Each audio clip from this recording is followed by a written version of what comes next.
Hola, hola amigos, un saludo especial para todos, espero que se encuentren bastante bien.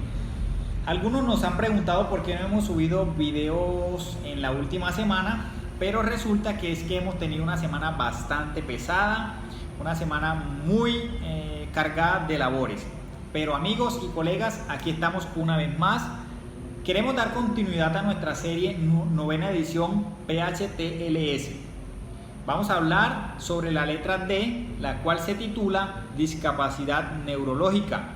Y recuerden que estos aspectos tienen que ver con la evaluación primaria y el manejo del paciente. Algunos aspectos que mencionaremos a continuación son muy novedosos, algunos no los mencionamos tanto y otros ya hacen parte de prácticas del pasado. Así que vamos a recordar algunos y otros los vamos a estar recordando. Muy bien, cuando nosotros evaluamos y corregimos en la medida de lo posible todos los problemas encontrados en la oxigenación y en la circulación de nuestros pacientes, el paso más razonable en la evaluación primaria es mirar si hay deterioro neurológico.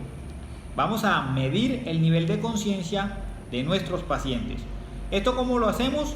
Con preguntas simples y sin ambigüedades. Preguntas que nos puedan orientar de cualquier situación negativa en cuanto al tema neurológico. Cuando tienes la oportunidad de evaluar un paciente, pero que cuando llegas al sitio lo encuentras confuso, lo encuentras desorientado, tal vez combativo o poco colaborador, esta situación ya te debe indicar o sugerir que algo raro neurológicamente está pasando. Mira, una de las posibilidades es que el paciente se sienta invadido o tal vez preocupado por la presencia tuya o de cualquier otro proveedor de atención prehospitalaria, por lo que tú tienes que ganar su confianza. Repito, reitero, con preguntas simples, sin ambigüedades. Debes darle a conocer a tu paciente el propósito que tienes en ese momento, o sea, ayudarlo, porque de esta forma es que podemos ganar su confianza. De esta forma el paciente nos puede referir todo lo ocurrido. Si en el peor de los casos el comportamiento del paciente sigue igual, no mejora, debes empezar a cuestionar el origen o la causa de ese comportamiento. Tal vez se deba de una situación fisiológica. Cuando nosotros empezamos a sospechar de que algo fisiológico negativo está pasando en el organismo, por lo que el paciente tiene un comportamiento raro, debemos sospechar que se trata o de una oxigenación cerebral disminuida, casi siempre se debe a una hipoxia o a una narcosis por dióxido de carbono. Recuerda que también el subproducto de la respiración puede generar una intoxicación. La segunda posibilidad se trata de una lesión directa al sistema nervioso central. Un paciente que se golpea la cabeza o que sufre un trauma cráneoencefálico puede generar un comportamiento poco cooperador o tal vez combativo. Una persona que se enfrenta a una sobredosis de drogas, de alcohol o de sustancias intoxicantes también puede generar un comportamiento aberrante. Una persona, por ejemplo, que tenga un trastorno mental metabólico, casi siempre son aquellas personas que tienen enfermedades de base como diabetes, como convulsiones o problemas de origen cardíaco. Siempre te debes preguntar si la persona perdió la conciencia o no la perdió. ¿Y cuál es la forma más fácil de saberlo? Una forma muy simple. Es cuando tú le preguntas al paciente qué le ocurrió y resulta que él pierde la noción del tiempo por momentos o tal vez no se acuerda de ciertos sucesos ocurridos en el evento. Eso ya te debe sugerir o indicar de que algo neurológico está enfrentando tu paciente. Mira, nosotros utilizamos varios sistemas para medir el nivel de conciencia de las personas. Uno de ellos se trata del sistema AVDI o también llamado ABDI, el cual evalúa una respuesta alerta, una respuesta verbal, una respuesta a estímulos de dolor y si la persona está inconsciente o no. Pero resulta, y esto ya es el primer concepto novedoso, resulta que este sistema en la actualidad ha entrado en desuso debido a su falta de precisión. ¿Qué quiero decir con esto? Que cuando tú evalúas, por ejemplo, el componente de respuesta verbal, tú no sabes si el paciente tiene una respuesta confusa, tal vez inapropiada o tal vez inteligible. De igual forma pasa con la respuesta a estímulos de dolor. Tú no sabes si el paciente localiza, el paciente tal vez retira o el paciente tal vez tiene una respuesta flexora o extensora anormal. Así que por falta de precisión en este sistema ha entrado en desuso.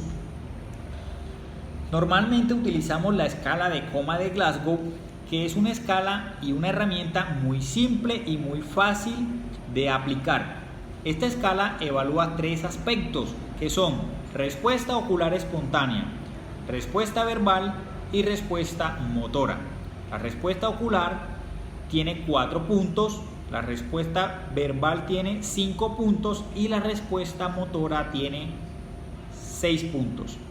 Mira, evidencia reciente, investigaciones recientes demostraron que tan solo utilizar el componente de la escala motora ya te sugiere un daño directo neurológicamente hablando.